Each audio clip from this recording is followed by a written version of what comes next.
मेरे सभी श्रोताओं को मेरा प्यार भरा नमस्कार। आज मैं आपके लिए लाई हूँ हिंदी के महान साहित्यकार प्रेमचंद जी की लिखी हुई एक कहानी जिसका शीर्षक है दुराशा। प्रेमचंद जी की रचनाओं का काल रहा है 1906 से 1936 तक। तो प्रस्तुत है कहानी दुराशा। इस कहानी में दयाशंकर कार्यालय की एक साधारण लेखक है। आनंद मोहन कॉलेज के एक विद्यार्थी तथा दयाशंकर के मित्र हैं। ज्योति स्वरूप दयाशंकर की एक सुदूर संबंधी है। सेवती दयाशंकर की पत्नी है। होली का दिन है। समय है रात्रि के 9 बजे। आनंद मोहन तथा दयाशंकर वार्तालाप करते जा रहे हैं। आनंद मोहन: हम लोगों को देर तो ना हुई? अभी तो 9 बजे होंगे। दयाशंकर: नहीं, अभी क्या देर होगी। आनंद मोहन: वहां बहुत इंतजार न कराना, क्योंकि एक तो दिन भर गली गली घूमने के पश्चात मुझ में इंतजार करने की शक्ति ही नहीं। दूसरे ठीक 11 बजे बोर्डिंग हाउस का दरवाजा बंद हो जाता है। दयाशंकर: अजी, चलते चलते थाली सामने आवेगी। मैंने तो सेवती से पहले ही कह दिया है कि 9 बजे तक सामान तैयार रखना। आनंद मोहन: तुम्हारा घर तो अभी दूर है।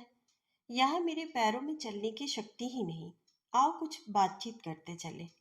भला यह तो बताओ कि पर्दे के संबंध में तुम्हारा क्या विचार है। भाभी जी मेरे सामने आएंगी या नहीं? क्या मैं उनके चंद्रमुख का दर्शन कर सकूंगा? सच कहो। दयाशंकर: तुम्हारे और मेरे बीच में तो भाईचारे का संबंध है। यदि सेवती मुंह खोले हुए भी तुम्हारे सम्मुख आ जाए तो मुझे कोई म्लान नहीं, किंतु साधारणतः मैं पर्दे की प्रथा का सहायक और समर्थक हूँ, क्योंकि हम लोगों की सामाजिक नीति इतनी पवित्र नहीं है कि कोई स्त्री अपने लज्जा भाव को चोट पहुंचाए बिना अपने घर से बाहर निकले। आनंद मोहन: मेरे विचार में तो पर्दा ही कुचेष्टाओं का मूल कारण है। पर्दे से स्वभावतः पुरुषों के चित्त में उत्सुकता उत्पन्न होती है, और वह भाव कभी तो बोली ठोली में प्रकट होता है और कभी नेत्रों के कटाक्षों में। दयाशंकर: जब तक हम लोग इतने दृढ़ प्रतिज्ञ ना हो जाएं कि सतीत्व रक्षा के पीछे प्राण भी बलिदान कर दे, तब तक पर्दे की प्रथा को तोड़ना समाज के मार्ग में विष बोना है। आनंद मोहन: आपके विचार से तो यही सिद्ध होता है कि यूरोप में सतीत्व रक्षा के लिए रात दिन रुधिर की नदियां बहा करती हैं। दयाशंकर: वहां इसी बेपर्दगी ने तो सतीत्व धर्म का निर्मूल कर दिया है। अभी मैंने किसी समाचार पत्र में पढ़ा था कि एक स्त्री ने किसी पुरुष पर इस प्रकार का अभियोग चलाया था कि उसने मुझे निर्भीकता पूर्वक कुदृष्टि से घूरा था, किंतु विचारक ने उस स्त्री को नखशिख से देखकर यह कहकर मुकदमा खारिज कर दिया कि प्रत्येक मनुष्य को अधिकार है कि हाट बाट में नवजवान स्त्री को घूर कर देखे। मुझे तो यह अभियोग और यह फैसला सर्वदा हास्यास्पद जान पड़ते हैं और किसी भी समाज को निंदित करने वाले हैं। आनंद मोहन: इस विषय को छोड़ो, यह तो बताओ कि इस समय क्या क्या खिलाओगे। मित्र नहीं तो मित्र की चर्चा ही हो। दयाशंकर: यह तो सेवती की पाक कला कुशलता पर निर्भर है। पूरियां और कचौरियां तो होंगी ही, यथासंभव खूब खरी भी होंगी। यथाशक्ति खस्ते और समोसे भी आएंगे। खीर आदि के बारे में भविष्यवाणी की जा सकती है। आलू और गोभी की शोरबेदार तरकारी और मटर तथा दाल मोठ भी मिलेंगे। फिरनी के लिए भी कह आया था। गूलर के कोफ्ते और आलू के कबाब, यह दोनों सेवती खूब पकाती है। इनके सिवा दही बड़े और चटनी अचार की चर्चा तो व्यर्थ ही है। हाँ, शायद किशमिश का रायता भी मिले जिसमें केसर की सुगंध उड़ती होगी। आनंद मोहन: मित्र, मेरे मुंह में तो पानी भर आया। तुम्हारी बातों ने तो मेरे पैरों में जान डाल दी। शायद पर होता तो उड़कर पहुंच जाता। दयाशंकर: लो, अब आ ही जाते हैं। यह तंबाकू वाले की दुकान है। इसके बाद चौथा मकान मेरा ही है। आनंद मोहन, मेरे साथ बैठकर एक ही थाली में खाना, कहीं ऐसा ना हो कि अधिक खाने के लिए मुझे भाभी जी के सामने लज्जित होना पड़े। दयाशंकर, इससे तुम निशंक रहो। उन्हें मिताहारी आदमी से चिढ़ है। वे कहती हैं जो खाएगा ही नहीं दुनिया में काम क्या करेगा। आज शायद तुम्हारी बदौलत मुझे भी काम करने वालों की पंक्ति में स्थान मिल जावे। कम से कम कोशिश तो ऐसी ही करना। आनंद मोहन, भाई यथाशक्ति चेष्टा करूंगा, शायद तुम्हें ही प्रधान पद मिल जाए। दयाशंकर, यह लो आ गए। देखना सीढ़ियों पर अंधेरा है, शायद चिराग जलाना भूल गई। आनंद मोहन, कोई हर्ष नहीं, तिमिर लोक ही में तो सिकंदर को अमृत मिला था। दयाशंकर, अंतर इतना ही है कि तिमिर लोक में पैर फिसले तो पानी में गिरोगे और यहाँ फिसला तो पथरीली सड़क पर। ज्योति स्वरूप आते हैं। ज्योति स्वरूप कहते हैं सेवक भी उपस्थित हो गया।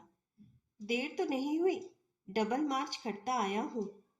दयाशंकर, नहीं, अभी तो देर नहीं हुई, शायद आपकी भोजन अभिलाषा आपको समय से पहले खींच लाई।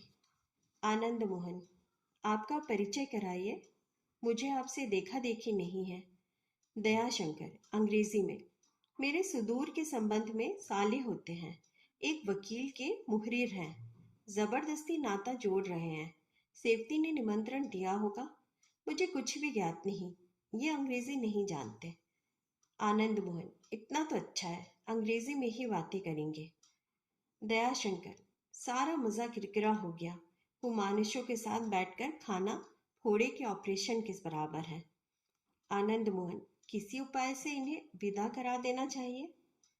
दयाशंकर, मुझे जो चिंता यह है कि अब संसार के कार्यकर्ताओं में हमारी और तुम्हारी गणना ही ना होगी, पाला इसके हाथ रहेगा।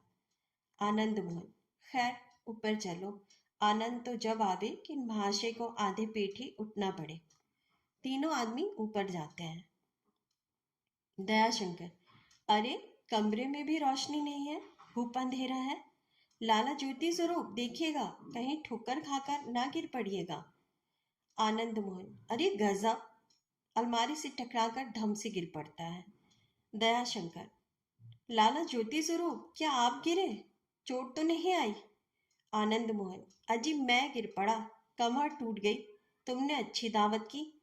दयाशंकर, भले आदमी, सैकड़ों बार तो आए हो, मालूम नहीं था कि सामने अलमारी रखी हुई है, क्या ज्यादा चोट लगी। आनंद मोहन, भीतर जाओ, थालियां लाओ और भाभी से कह देना कि थोड़ा सा तेल गर्म कर ले, मालिश करा लूंगा। ज्योति स्वरूप, महाशय यह आपने क्या रख छोड़ा है, जमीन पर गिर पड़ा। दयाशंकर, उगलदान तो नहीं लुढ़का दिया। हाँ वही तो है, सारा फर्श खराब हो गया। आनंद मोहन, बंधुवर जाकर लालटेन जला लाओ, कहाँ लाकर काल कोठरी में डाल दिया। दयाशंकर, घर में जाकर, अरे यहाँ भी अंधेरा है, चिराग तक नहीं। सेवती कहाँ हो। सेवती, बैठी तो हूँ। दयाशंकर, यह बात क्या है, चिराग क्यों नहीं जले, तबीयत तो अच्छी है। सेवती, बहुत अच्छी है। तुम तो आ गए, मैंने समझा था कि आज आपका दर्शन ही ना होगा। दयाशंकर, ज्वर है क्या, कब से आया है। सेवती, नहीं, ज्वर स्वर कुछ नहीं, चैन से बैठी हूँ। दयाशंकर, तुम्हारा पुराना बायगोला तो नहीं उभर आया। सेवती व्यंग से, हाँ बायगोला ही तो है, लाओ कोई दवा है। दयाशंकर, अभी डॉक्टर के यहाँ से मंगवाता हूँ। सेवती, कुछ मुफ्त की रकम हाथ आ गई है क्या, लाओ मुझे दे दो, अच्छी हो जाओ। दयाशंकर, तुम तो हंसी कर रही हो, साफ साफ कोई बात नहीं कहती। क्या मेरे आने क्या मेरी देर से आने का यही दंड है। मैंने 9 बजे आने का वचन दिया था, शायद 2-4 मिनट अधिक हुए हो। सब चीजें तैयार है ना। सेवती, हाँ बहुत ही खस्ता, आधो आध मक्खन डाला था। दयाशंकर, आनंद मोहन से मैंने तुम्हारी खूब प्रशंसा की है। सेवती, ईश्वर ने चाहा तो वे भी प्रशंसा ही करेंगे, पानी रखाओ, हाथ वाथ तो धोए। दयाशंकर, चटनियां भी बनवा ली है ना, आनंद मोहन को चटनियों से बहुत प्रेम है। सेफ्टी, खूब चटनी खिलाओ, सेरो बना रखी है। दयाशंकर, पानी में केवड़ा डाल दिया है ना? सेफ्टी, हाँ, ले जाकर पानी रखाओ, पानी आरंभ करें, प्यास लगी होगी। आनंद मोहन, बाहर से, मित्र शीघ्र आओ, अब इंतजार करने की शक्ति नहीं है। दयाशंकर, जल्दी मचा रहा है, लाओ, थालियां परसो। सेफ्टी, पहले चटनी और पानी तो रखाओ। दयाशंकर, रसोई में जाकर, अरे, यहाँ तो चूल्हा बिल्कुल ठंडा पड़ गया है। मारी आज सवेरे ही काम कर गई क्या? सेफ्टी, हाँ, खाना पकने से पहले ही आ गई थी। दयाशंकर, बर्तन सब मजे हुए हैं, क्या कुछ पकाया ही नहीं? सेफ्टी, भूत प्रेत आकर खा गए होंगे। दयाशंकर, क्या चूल्हा ही नहीं जलाया? गजब कर दिया। सेफ्टी, गजब मैंने कर दिया या तुमने? दयाशंकर, मैंने तो सब सामान लाकर रख दिया था, तुमसे बार बार पूछ लिया था कि किसी चीज की कमी हो तो बतलाओ, फिर खाना क्यों नहीं पका? क्या विचित्र रहस्य है, भला मैं इन दोनों को क्या मुंह दिखाऊंगा? आनंद मोहन, मित्र, क्या तुम अकेले ही सब सामग्री चट कर रहे हो? इधर भी लोग आशा लगाए बैठे हैं, इंतजार दम तोड़ रहा है। सेफ्टी, यदि सब सामग्री लाकर रख ही देते तो मुझे बनाने में क्या आपत्ति थी? दयाशंकर, अच्छा, यदि दो एक वस्तुओं की कमी ही रह गई थी तो इसका क्या अभिप्राय कि चूल्हा ही ना जले? या तो किसी अपराध का दंड दिया है, या होली का दिन, और यहाँ आग ही ना जले। सेफ्टी, जब तक ऐसे चरके ना खाओगे तुम्हारी आंखें न खुलेंगी। दयाशंकर, तुम तो पहेलियों से बातें कर रही हो, आखिर किस बात पर आप प्रसन्न हो? मैंने कौन सा अपराध किया? जब मैं यहाँ से जाने लगा था तुम प्रसन्न मुख थी, और इसके पहले भी मैंने तुम्हें दुखी नहीं देखा था, तो फिर मेरी अनुपस्थिति में कौन ऐसी बात हो गई कि तुम इतनी रूठ गई? सेफ्टी, घर में स्त्रियों को कैद करने का यह दंड है। दयाशंकर, अच्छा, तो यह इस अपराध का दंड है। मगर तुमने मुझसे पर्दे की निंदा नहीं की, बल्कि इस विषय पर जब कोई बात छिड़ती थी तो तुम मेरे विचारों से सहमत ही रहती थी। मुझे आज ही ज्ञात हुआ कि तुम्हें पर्दे से इतनी घृणा है। क्या दोनों अतिथियों से यह कह दूं कि पर्दे की सहायता के दंड में मेरे यहाँ अनशन व्रत है, आप लोग ठंडी ठंडी हवा खावे? सेफ्टी, जो चीजें तैयार हैं वह जाकर खिलाओ, और जो नहीं है उसके लिए क्षमा मांगो। दयाशंकर, मैं तो कोई चीज तैयार नहीं देखता। सेफ्टी, है क्यों नहीं, चटनी बना ही डाली है और पानी भी पहले से तैयार है। दयाशंकर, यह दिल लगी तो हो चुकी, सचमुच बताओ, खाना क्यों नहीं पकाया? क्या तबीयत खराब हो गई थी, अथवा किसी कुत्ते ने आकर रसोई अपवित्र कर दी थी? आनंद मोहन, बाहर क्यों नहीं आते हो भाई, भीतर ही भीतर क्या मिसकॉट काट रहे हो? अगर सब चीजें नहीं तैयार हैं, नहीं सही, जो कुछ तैयार हो वही लाओ। इस समय तो सादी पूरियां भी खस्ते से अधिक स्वादिष्ट जान पड़ेंगी। कूद जाओ, भला श्री गणेश तो हो। मुझसे अधिक उत्सुक मेरे मित्र मुंशी ज्योति स्वरूप है। सेफ्टी, भैया ने दावत के इंतजार में आज दोपहर को भी न खाया होगा। दयाशंकर, बात क्यों टालती हो, मेरी बातों का जवाब क्यों नहीं देती? सेफ्टी, नहीं जवाब देती, क्या कुछ आपका कर्ज खाया है, या रसोई बनाने के लिए लौंडी हूँ? दयाशंकर, यदि मैं घर का काम करके अपने को दास नहीं समझता तो तुम घर का काम करके अपने को दासी क्यों समझती हो? सेफ्टी, मैं नहीं समझती, तुम समझते हो। दयाशंकर, क्रोध मुझे आना चाहिए, उल्टी तुम बिगड़ रही हो। सेफ्टी, तुम्हें क्यों मुझ पर क्रोध आना चाहिए, इसलिए कि तुम पुरुष हो? दयाशंकर, नहीं, इसलिए कि तुमने आज मुझे मेरे मित्रों तथा संबंधियों के सम्मुख नीचा दिखाया। सेफ्टी, नीचा दिखाया तुमने मुझे कि मैंने तुम्हें? तुम तो किसी प्रकार क्षमा कर लोगे, किंतु कालिमा तो मेरे मुख पर लगेगी। आनंद मोहन, भई अपराध क्षमा हो, मैं भी वहीं आता हूँ, यहाँ तो किसी पदार्थ की सुगंध तक नहीं आती। दयाशंकर, क्षमा क्या करा लूंगा, लाचार होकर बहाना करना पड़ेगा। सेफ्टी, चटनी खिलाकर पानी पिलाओ, इतना सत्कार बहुत है।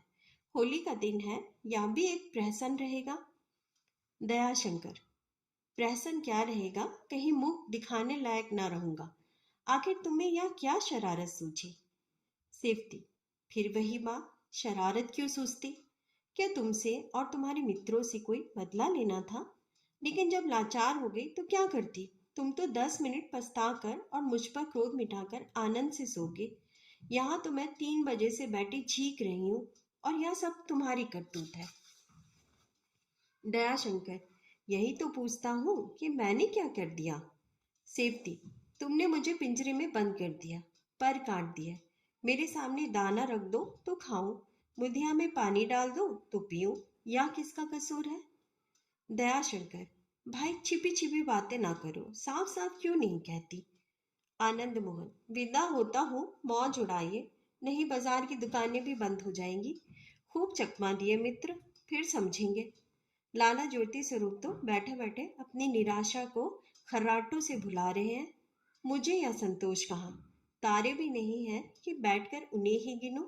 इस समय तो स्वादिष्ट पदार्थों को स्मरण कर रहा हूँ। दयाशंकर, बंधुवर 2 मिनट और संतोष करो, आया। हाँ, लाला ज्योति स्वरूप से कह दो कि किसी हलवाई की दुकान से पूरियां ले आए, यहाँ कम पड़ गई हैं। आज दोपहर से ही इनकी तबीयत खराब हो गई है। मेरी मेज की दराज में रुपये रखे हैं।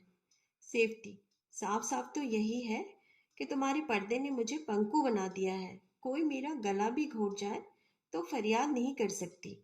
दयाशंकर, फिर वही अन्योक्ति, इस विषय का अंत भी होगा या नहीं? सेफ्टी, दिया सलाई तो थी ही नहीं, फिर आग कैसे जलाती? दयाशंकर, ओ, मैंने जाते समय दिया सिलाई की डिबिया जेब में रख ली थी। जरा सी बात का तुमने इतना मतंगड़ बना दिया। शायद मुझे तंग करने के लिए अवसर ढूंढ रही थी। कम से कम मुझे तो ऐसा ही जान पड़ता है। सेफ्टी, यह तुम्हारी ज्यादती है। जो ही तुम सीढ़ी से उतरे, मेरी दृष्टि डिबिया की तरफ गई, किंतु वह लापता थी। ताड़ गई कि तुम ले गए। तुम मुश्किल से दरवाजे तक पहुंचे होगे। अगर जोर से पुकारती तो तुम सुन लेते, लेकिन नीचे दुकानदारों के कान में भी आवाज जाती तो सुनकर तुम ना जाने मेरी कौन कौन दुर्दशा करते। हाथ मलकर रह गई। उसी समय से बहुत व्याकुल हो रही हूँ कि किसी प्रकार भी दिया सलाई मिल जाती तो अच्छा होता, मगर कोई वश न चलता था। अंत में लाचार होकर बैठ रही। दयाशंकर, यह कहो कि तुम मुझे तंग करना चाहती थी, नहीं तो क्या आग या दिया सलाई ना मिल जाती? सेफ्टी, अच्छा, तुम मेरी जगह होते तो क्या करते? नीचे सबके सब दुकानदार हैं और तुम्हारी जान पहचान के भी हैं। घर के एक और पंडित जी रहते हैं। इनके घर में कोई स्त्री नहीं, सारे दिन फाग हुई है। बाहर के सैकड़ों आदमी जमा थे। दूसरी ओर बंगाली बाबू रहते हैं। उनके घर की स्त्रियां किसी संबंधी से मिलने गई है और अब तक नहीं आई। इन दोनों से भी बिना छज्जे पर आए चीज न मिल सकती थी, लेकिन शायद तुम इतनी बेपर्दगी को क्षमा न करते। और कौन ऐसा था जिससे कहती कि कहीं से आग ला दो? मारी तुम्हारे सामने ही चौका बर्तन करके चली गई थी। रह रहकर तुम्हारे ही ऊपर क्रोध आता था। दयाशंकर, तुम्हारी लाचारी का कुछ अनुमान कर सकता हूँ, पर मुझे अब भी यह मानने में आपत्ति है कि दिया सलाई का ना होना चूल्हा ना जलने का वास्तविक कारण हो सकता है। सेफ्टी, तुम्ही से पूछती हूँ कि बतलाओ क्या करती? दयाशंकर, मेरा मन इस समय स्थिर नहीं, किंतु मुझे विश्वास है कि यदि मैं तुम्हारे स्थान पर होता तो होली के दिन और खासकर जब अतिथि भी उपस्थित हो, चूल्हा ठंडा न रहता, कोई ना कोई उपाय अवश्य ही निकालता। सेफ्टी, जैसे? दयाशंकर, एक रुक्का लिखकर किसी दुकानदार के सामने फेंक देता। सेफ्टी, यदि मैं ऐसा करती तो शायद तुम आंख मिलाने का मुझ पर कलंक लगाते। दयाशंकर, अंधेरा हो जाने पर सिर से पैर तक चादर ओढ़कर बाहर निकल जाता और दिया सिलाई ले आता। घंटे 2 घंटे में अवश्य ही कुछ न कुछ तैयार हो जाता। ऐसा उपवास तो न पड़ता। सेफ्टी, बाजार जाने से मुझे तुम गली गली घूमने वाली कहते और गला काटने पर उतारू हो जाते। तुमने मुझे कभी इतनी स्वतंत्रता नहीं दी। यदि कभी स्नान करने जाती हूँ तो गाड़ी का पट बंद रहता है। दयाशंकर, अच्छा तुम जीती और मैं हारा। सदैव के लिए उपदेश मिल गया है कि ऐसे अत्यावश्यक समय पर तुम्हें घर से बाहर निकलने की स्वतंत्रता है। सेफ्टी, मैं तो इसे आकस्मिक समय नहीं कहती। आकस्मिक समय तो वह है कि देवात घर में कोई बीमार हो जाए और उसे डॉक्टर के यहाँ ले जाना आवश्यक हो। दयाशंकर, निस्संदेह वह समय आकस्मिक है। इस दशा में तुम्हारे जाने में कोई हस्तक्षेप नहीं। सेफ्टी, और भी आकस्मिक समय गिनाऊं? दयाशंकर, नहीं भाई, इसका फैसला तुम्हारी बुद्धि पर निर्भर है। आनंद मोहन, मित्र संतोष की सीमा तो अंत हो गई, अब प्राण पीड़ा हो रही है। ईश्वर करे घर आबाद रहे। विदा होता हूँ। दयाशंकर, बस 1 मिनट और उपस्थित हुआ। सेफ्टी, चटनी और पानी लेते जाओ और पूरियां बाजार से मंगवा लो। इसके सिवा इस समय हो ही क्या सकता है। दयाशंकर, मर्दानी कमरे में आकर, पानी लाया हूँ, प्यालियों में चटनी है। आप लोग जब तक भोग लगावे, मैं अभी आता हूँ। आनंद मोहन, धन्य है ईश्वर, भला तुम बाहर तो निकले। मैंने तो समझा था कि एकांतवास करने लगे, मगर निकले भी तो चटनियां लेकर। वह स्वादिष्ट वस्तुएं क्या हुई जिनका आपने वादा किया था और जिनका स्मरण मैं प्रेम अनुरक्त भाव से कर रहा हूँ। दयाशंकर, ज्योति स्वरूप कहाँ गए? आनंद मोहन, उर्दू संसार में भ्रमण कर रहे हैं। बड़ा ही अद्भुत उदासीन मनुष्य है कि आते ही सो गया और अभी तक नहीं चौका। दयाशंकर, मेरे यहाँ एक दुर्घटना हो गई, उसे और क्या कहूँ। सब सामान मौजूद और चूल्हे में आग न जली। आनंद मोहन, खूब, या एक ही रही, लकड़ियां ना रही होंगी। दयाशंकर, घर में तो लकड़ियों का पहाड़ है। अभी थोड़े ही दिन हुए हैं कि गांव से एक गाड़ी लकड़ी आ गई थी, दिया सलाई ना थी। आनंद मोहन अट्टहास कर, वाह, यह अच्छा प्रहसन हुआ। थोड़ी सी भूल ने सारा स्वप्न ही नष्ट कर दिया। कम से कम मेरी तो बधिया बैठ गई। दयाशंकर, क्या कहूँ मित्र, अत्यंत लज्जित हूँ। तुमसे सत्य कहता हूँ, आज से मैं पर्दे का शत्रु हो गया। इस निगोड़ी प्रथा के बंधन ने ठीक होली के दिन ऐसा विश्वासघात किया है कि जिसकी कभी संभावना ना थी। अच्छा अब बतलाओ, बाजार से लाऊं पूरियां? अभी तो ताजा मिल जाएंगी। आनंद मोहन, बाजार का रास्ता तो मैंने भी देखा है। कष्ट ना करो, जाकर बोर्डिंग हाउस में खा लूंगा। रहे ये महाशय, मेरे विचार में तो इन्हें छेड़ना ठीक नहीं। पड़े पड़े खर्राटे लेने दो। प्रातःकाल चौकेंगे तो घर का मार्ग पकड़ेंगे। दयाशंकर, तुम्हारे यूं वापस आना मुझे खल रहा है। क्या सोचा था, क्या हुआ? मजे ले लेकर समोसे और कोफ्ते खाते और गपड़ चौथ मचाते। सभी आशाएं मिट्टी में मिल गई। ईश्वर ने चाहा तो शीघ्र इसका प्रायश्चित करूंगा। आनंद मोहन, मुझे तो इस बात की प्रसन्नता है कि तुम्हारा सिद्धांत टूट गया। अब इतनी आज्ञा दो कि भाभी जी को धन्यवाद दियाऊं।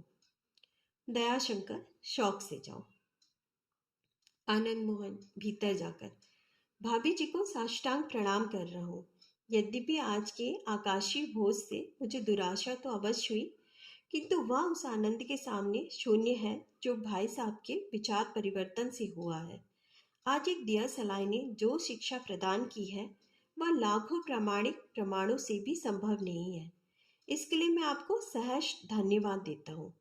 अब से बंधुवर पर्दे के पक्षपाती ना होंगे, यह मेरा अटल विश्वास है। आप सबका कहानी सुनने के लिए बहुत बहुत धन्यवाद।